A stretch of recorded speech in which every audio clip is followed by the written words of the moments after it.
Hey guys, welcome to another book review. I just want to take out some time to thank everybody that watched my last video. Thanks for the likes, thanks for the share, thanks for all the comments, and thanks for all the constructive feedback I received. I really appreciated it, and I really appreciate you guys. The book I'm reviewing today is called Why Nations Fail.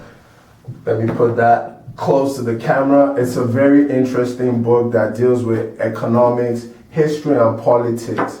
I would recommend this book for everybody, but most especially for leaders in like developing countries, and just for someone out there that aspires to become a public official. This book might really helps you to just understand the dynamics of a country's fortunes, economic fortunes. So it's an awesome book. I learned a lot reading this book. The authors are Daron Acemoglu and James A. Robinson. Both of them are professors.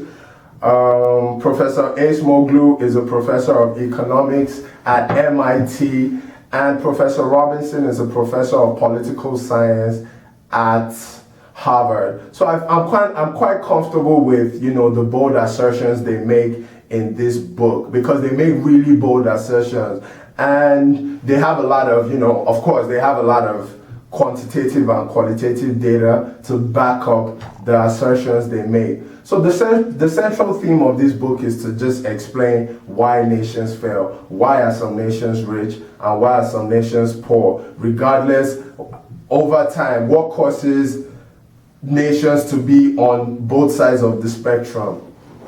So I'll get into a little statistics before I go into the review proper. The average American is 7 times more prosperous than the average Latin American. And the average American is 20 times more prosperous than the average Sub-Saharan African.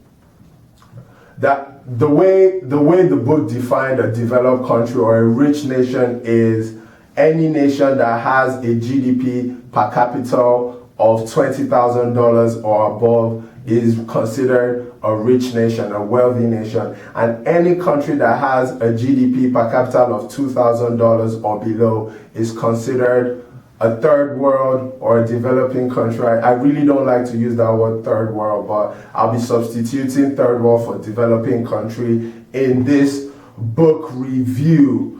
So going into this review, in explaining why nations fail, the authors first try to debunk the popular theories out there about why nations fail, and they try to prove why those theories are wrong. The first one is the geography theory. And this theory, the proponents of this theory claim that countries are poor because of the geography they have, the geography they find themselves in.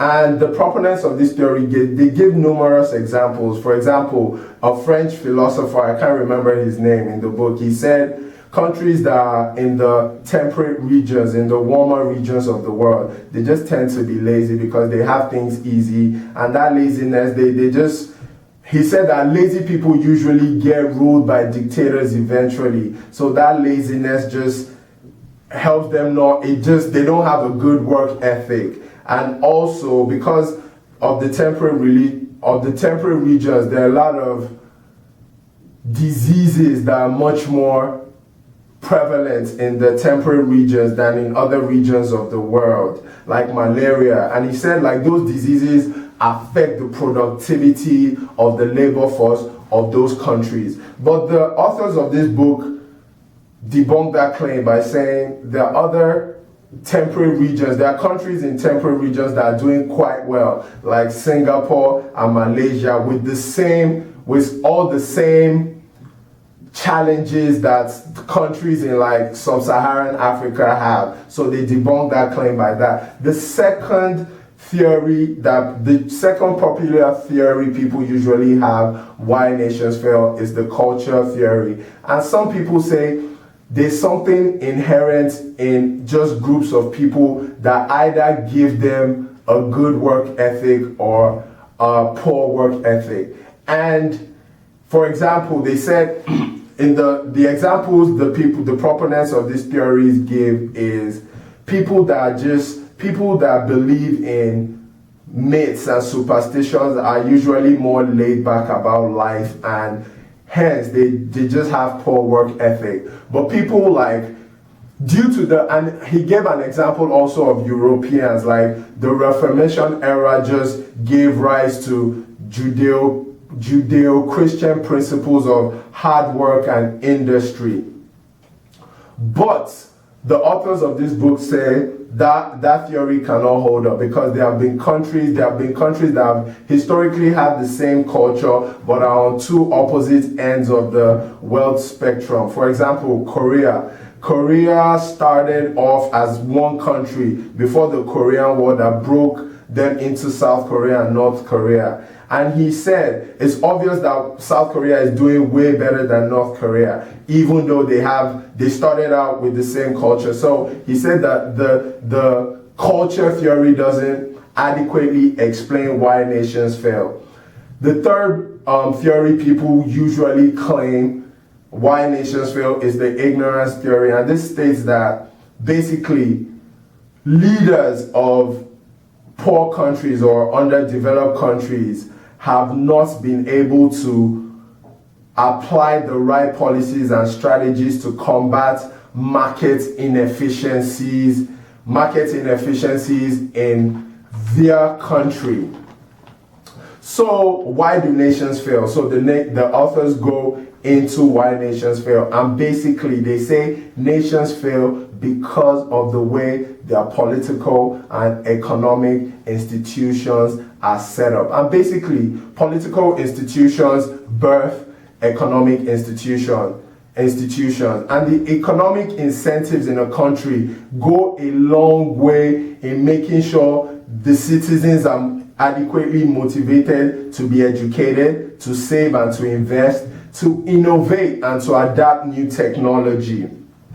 And also political institutions determine the abilities of the citizens of a country to control politicians and influence the way they behave. So it's easy to see how it's the political institutions that birth the economic institution. And from an economic standpoint, the authors look at countries, their economy and their political setup in two ways: the extractive and the inclusive institution.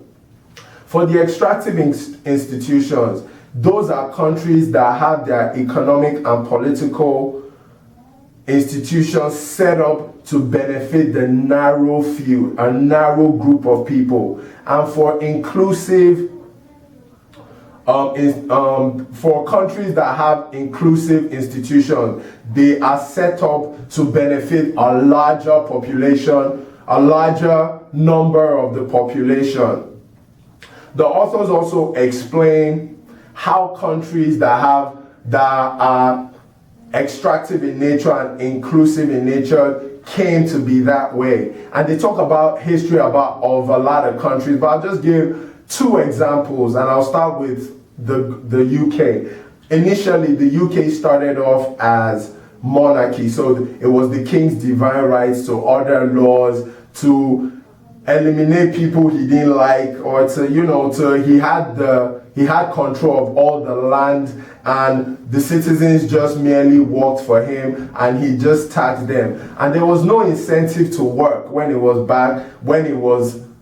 there was no incentive to work hard for the citizens, because they knew they would just be taxed by the king and everything would be taken. But something happened where the regular citizens were able to, overthrow the ruling class, not violently, but just through reforms. I don't really go into the details of that, but that gave rise to, the rule of law. That gave rise to even the king and the monarch being subject to the rule of law. And when the rule of law came about, the rule of law gave rise to property rights, the enforcement of contract. So people